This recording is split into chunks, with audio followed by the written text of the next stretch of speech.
Afternoon students, आज हम बात करेंगे पेडागोजी ऑफ कॉमर्स की। जो ये लेक्चर है वो कॉमर्स के स्टूडेंट्स के लिए है, टीचिंग ऑफ कॉमर्स या पेडागोजी ऑफ कॉमर्स के लिए है। लास्ट वीडियोस में हमने सिलेबस डिस्कस किया था, पेपर का पैटर्न डिस्कस किया था, मार्क्स का पैटर्न डिस्कस किया था और उसके बाद हम लोगों ने इसका मीनिंग, नीड और इम्पोर्टेंस जो है एक ही उसमें हमने स्कोप जो है वो हमने डिस्कस किया था। ऑब्जेक्टिव और जो इसका स्कोप है वो लास्ट वीडियो में हम लोग डिस्कस कर चुके हैं। आज हम बात करेंगे इम्पोर्टेंस की कि टीचिंग ऑफ कॉमर्स जो है या पर्टिकुलर कॉमर्स एजुकेशन की क्या इम्पोर्टेंस है, आज हमने उसके ऊपर बात करनी है। कुछ इसकी एडवांटेजेस हैं, हेडिंग वाइज चलते हैं।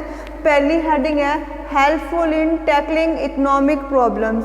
लास्ट में भी हम लोगों ने डिस्कस किया था कि जो कॉमर्स है और इकोनॉमिक्स हैं एक ही कॉइन के टू साइड्स हैं, कि अब कॉमर्स जो है विदाउट मनी नहीं होगा, कोई भी बिजनेस है वो बिना पैसों के नहीं होगा। और जब हम पैसों की बात करते हैं, मनी की बात करते हैं, तो वो इकोनॉमिक्स से ही डील हो पाएगा।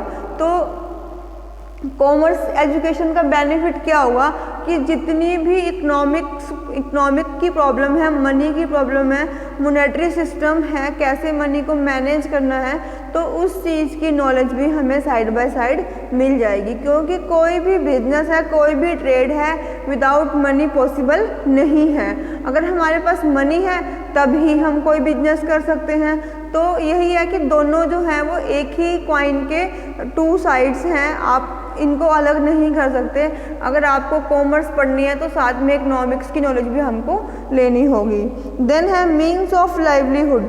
अब बिजनेस है, बिजनेस से होगा क्या, हमारा जो जीवन यापन है उसको एक ट्रैक मिलेगा, उसको एक रास्ता मिलेगा।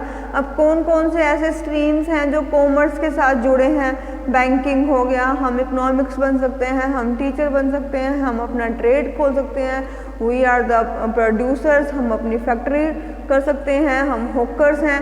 तो ये सब क्या है, मीन्स ऑफ लिवलीहुड है। तो कॉमर्स के साथ और अपने मनी को हम देखते हुए हम अपना जो है जीवन यापन अच्छे से कर सकते हैं और एक स्ट्रीम जो है वो हम चूज़ कर सकते हैं with the help of commerce education. तभी तो हम लोग इसको +1 या +2 में ही स्टार्ट करते हैं, इससे पहले स्टार्ट नहीं करते, क्योंकि स्टूडेंट्स का जो है माइंड अभी तक इतना डेवलप नहीं हुआ होता कि वो अपने किसी वोकेशन को या किसी स्ट्रीम को चूज़ कर पाएँ, कौन सा उन्होंने बिजनेस करना है। तो इसकी नॉलेज +1 के बाद ही शुरू हो जाती है कि आपको CA बनना है, CS बनना है, लॉ है, एडवोकेट है। तो ये सारी स्ट्रीम्स ऐसी स्ट्रीम्स हैं, ये सारी स्ट्रीम्स ऐसी स्ट्रीम्स हैं जो कॉमर्स से निकल कर आती हैं। तो ये हमारे को कहीं ना कहीं कॉमर्स एजुकेशन जो है वो एक लिवलीहुड प्रोवाइड करता है कि हम कौन सा वोकेशन जो है वो अडॉप्ट कर सकते हैं। Then practical attitude. अब बिजनेस क्या हम ख्यालों में करेंगे? नहीं, जितना भी हमें एक्सपीरियंस मिलेगा वो प्रैक्टिकली ही मिलेगा। तो सारे जो सब्जेक्ट होंगे कॉमर्स के मोस्टली जो कैसे होंगे वो प्रैक्टिकल होंगे, कि जहाँ पर हमें अपनी प्रैक्टिकल नॉलेज भी जो है वो गेन करनी है। कहीं पर भी हाइपोथेटिकल सिचुएशंस नहीं होंगी, सब प्रैक्टिकल सिचुएशन ही हमें प्रोवाइड कराई जाएंगी। देन है एनरिच्ड नॉलेज। अब एक ही डिसिप्लिन, यानी हम सिर्फ एक ही डिसिप्लिन की बात कर रहे हैं, कॉमर्स की बात कर रहे हैं, उसी एक कॉमर्स के अंदर अभी हमने डिस्कस किया कितने सारे स्ट्रीम्स जिसके ऊपर कि हम लाइवलीहुड, अपनी जो है वोकेशन है, अपना बिजनेस है वो सेट कर सकते हैं।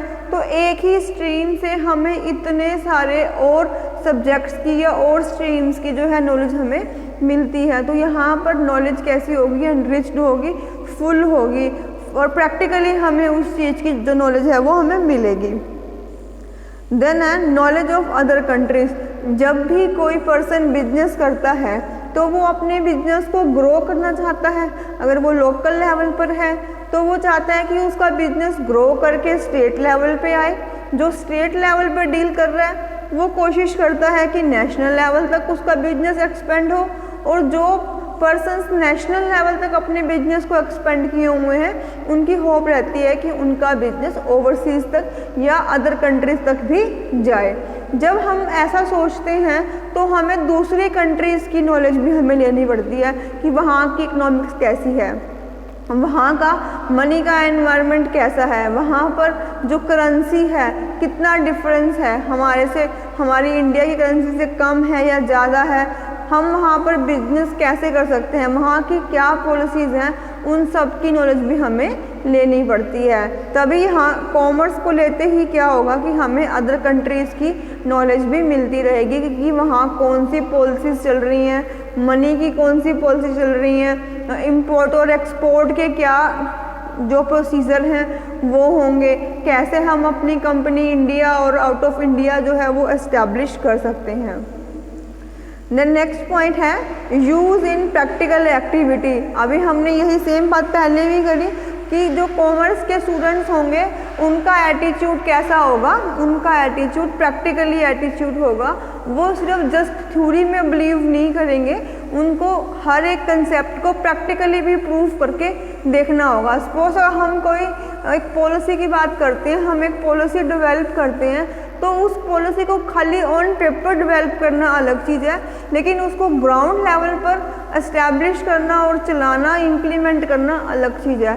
जो कॉमर्स के स्टूडेंट्स होते हैं उनमें ये एबिलिटी होती है कि अगर कोई पॉलिसी बना रहे हैं तो वो बनेगी कैसे, देन बनने के बाद वो इम्प्लीमेंट कैसे होगी, उसको हम कैसे चेक कर सकते हैं, री इम्प्लीमेंट कर सकते हैं, री प्लानिंग कर सकते हैं। तो यहाँ पर जो है बच्चों का एटीट्यूड कैसा होगा, प्रैक्टिकल एटीट्यूड बच्चों का होगा। देन नेक्स्ट पॉइंट है हमारे पास लिबरल इकोनॉमिक एटीट्यूड, कि यहाँ पर जो है एटीट्यूड जो इकोनॉमिकली होगा वो कैसा होगा, लिबरल होगा, छोटा नहीं होगा, काफ़ी लिबरल होगा। क्योंकि देखो अगर if you have to do business in other countries then your outlook कैसा होगा, ब्रॉड होना चाहिए। अगर आपकी सोच सीमित है तो आपका जो बिजनेस का ट्रेंड है वो भी कैसा होगा, सीमित होगा। अगर आपकी सोच काफ़ी आगे तक है, फॉरवर्ड लुकिंग है, तभी आप अपने बिजनेस के रिस्क को या अपने जो आने वाले और क्राइसिस हैं आप उसको देख पाओगे और उस क्राइसिस के रिगार्डिंग आप प्रिकॉशन जो मेजर्स हैं वो पहले से एडवांस में ही ले पाओगे। तो यहाँ पर जो है कॉमर्स के स्टूडेंट्स या कॉमर्स पढ़ने का क्या फ़ायदा होने वाला है कि वहाँ पर जो है स्टूडेंट्स का इकोनॉमिकली जो है एटीट्यूड लिबरल होगा, छोटा नहीं होगा। अगर वो छोटा होता है तो वो they are not successful in their business. Then है इंटरनेशनल आउटलुक। अभी हम बात कर रहे थे कि अगर कोई पर्सन है, अगर वो स्टेट लेवल पर बिजनेस कर रहा है तो वो अपने आप को नेशनल लेवल तक लेके जाना चाहता है। अब जो नेशनल लेवल पे है वो इंटरनेशनल तक लेना चाहता है। वो इंटरनेशनल तक कब पहुंचेगा, जब उसको इंटरनेशनली अदर कंट्रीज़ की पॉलिसीज़, उनके टर्म्स, उनके प्रोसीजर्स, जो उनकी और फॉर्मेलिटीज़ हैं, अगर उनको उसके बारे में अच्छे से पता होगा, उससे डील कर पाएंगे, तभी वो इंटरनेशनली अपने बिजनेस को एक्सपेंड कर पाएंगे। चाहते तो सबको ही है कि अपना बिजनेस एक्सपेंड करें, लेकिन चाहना और उस चीज़ तक पहुंचने के लिए जो एफर्ट्स हैं, जो प्रोसीजर्स हैं, जो टर्म्स हैं, जो डॉक्यूमेंट्री वर्क है, अगर वो सब कुछ पूरा होगा तभी हम अपने बिजनेस को है इंटरनेशनली एक्सपेंड कर पाएंगे। अगर वो एबिलिटी उस पर्सन में नहीं है तो वो अपना बिजनेस इंटरनेशनली जो है वो एक्सपेंड नहीं कर पाएगा। तो जब बच्चा कॉमर्स पढ़ता है तो उसको थोड़ा सा दूसरी कंट्रीज़ का व्यू क्या चल रहा है, क्या ट्रेंड चल रहा है, उन सब के बारे में भी उसको इसकी नॉलेज लेनी पड़ती है। देन है proper use of natural resources. अब कॉमर्स का मतलब है कॉमर्स या मैनेजमेंट, जब भी आता है तो हम मैनेजमेंट वर्ड साथ लगा हुआ होता है। तो मैनेजमेंट का मतलब क्या है, management means ability to manage everything. Management कौन करता है, मैनेजर करता है। मैनेजर कौन है कि जिसके पास वो एबिलिटी है कि जितने रिसोर्सेज उसके पास हैं अगर वो उनको अच्छे से मैनेज कर पाता है तभी उसका फ़ायदा है, अदरवाइज मैनेजमेंट पढ़ने का कोई फ़ायदा नहीं है। तो कॉमर्स के जो स्टूडेंट हैं स्टार्टिंग से ही उनके अंदर इतनी एबिलिटी इम्बाइब की जाती है कि वो हर एक चीज़ को अच्छे से मैनेज कर सकें। अगर वो हर एक चीज़ को, जितने भी रिसोर्सेज उनके पास हैं, अगर वो उन रिसोर्सेज को मैनेज नहीं कर सकते तो वो ऑप्टिमम मैनेजर नहीं बन सकता। ऑप्टिमम मैनेजर हम कब बनेंगे कि जितने भी रिसोर्सेज हमारे पास हैं हमने उनसे बेस्ट आउटपुट निकालना है। अगर हम आपको कोई काम बोलते हैं, आप कहते हो ये मेरे पास नहीं है, वो मेरे पास नहीं है, तो जो कॉमर्स के स्टूडेंट हैं उनमें ये क्वालिटी बिल्कुल भी नहीं होती कि जितने भी रिसोर्सेज उनके पास हैं उन रिसोर्सेज से वो बेस्ट से बेस्ट निकालने की कोशिश करते हैं। वही एक अच्छा मैनेजर है, वही एक अच्छा कॉमर्स का स्टूडेंट है कि जिसको हर एक चीज़ मैनेज करनी आनी पड़े, कि जितने भी रिसोर्सेज उसके पास अवेलेबल हैं दैट टाइम वो उन्हीं को ही मैनेज करके अपना नया जो अपना टास्क है वो परफॉर्म करता है। एक टास्क को परफॉर्म करने के लिए वो अलग अलग से फैसिलिटी की डिमांड नहीं करता।